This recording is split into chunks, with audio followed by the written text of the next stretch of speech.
Michelle from Nannies on Call, and today we're going to talk about how to have a successful nanny interview. Now, after 20 years of interviewing nannies and seeing nannies come into the office, I am shocked at how many nannies come in ill-prepared and even disorganized. It really is the difference between getting a job and not getting a job, getting accepted into an agency and not getting accepted into an agency. If families see that you're disorganized or unprepared, how are you going to be prepared and organized within their job?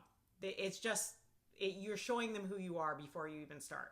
So let's get organized, and here are 10 tips on how to do that. Tip number 1 is be on time. I know it seems really obvious, but you wouldn't believe how many times at the agency over the last 20 years, nannies have been either super early or super late. So arriving 30 minutes early isn't helpful either, because the recruiter or whoever's interviewing you, or the family, if you're interviewing directly with the family, they're not ready for you. So if you're 30 minutes early because you want to make sure you're there on time, that's fantastic. Go and have a coffee and arrive on time.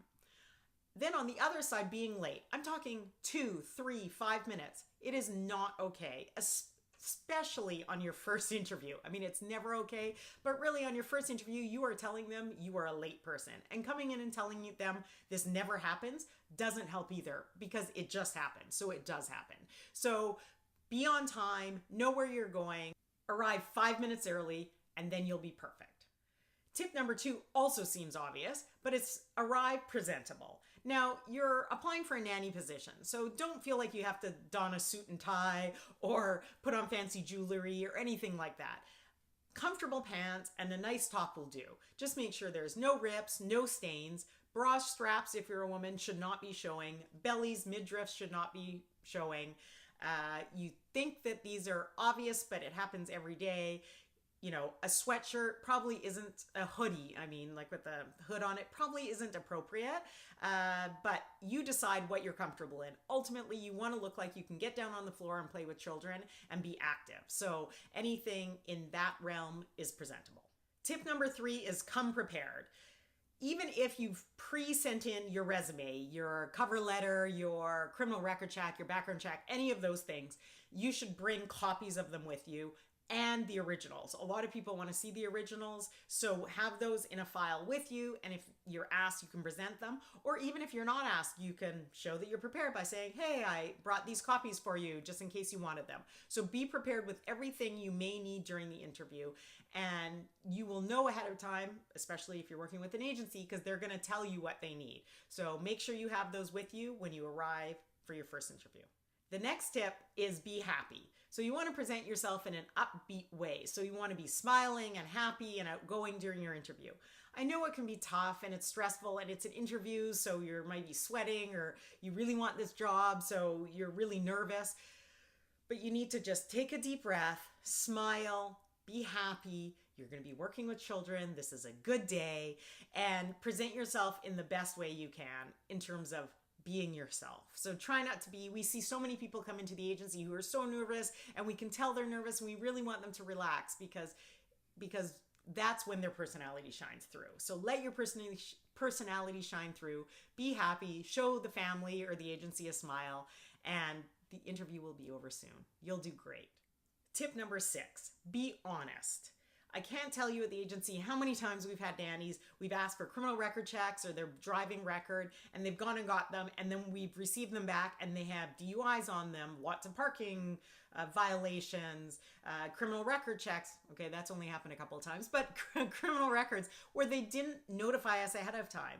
Those are things that if you're honest and say, look, I was 21 when this happened, I'm 35 now, I haven't had a violation, then we can work through this. But if you're not honest up front, then it causes problems down the line. So you want to be honest, but not too honest, which leads me to number 8. So you want to be honest about the things, maybe mistakes you've made in the past, but not too honest in terms of, did you have a bad experience with your past employer? Did they fire you for something you did?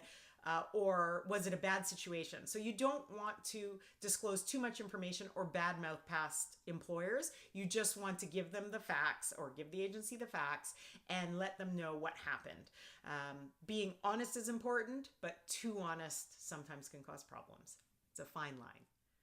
Okay, I kind of already covered this for number 9, so we're doubling back to it, but it's that important, or sorry, Yeah, number 9 is the same as number 5, which is smile. So in number 5, we said be happy. This one, smile. Just you want to be happy.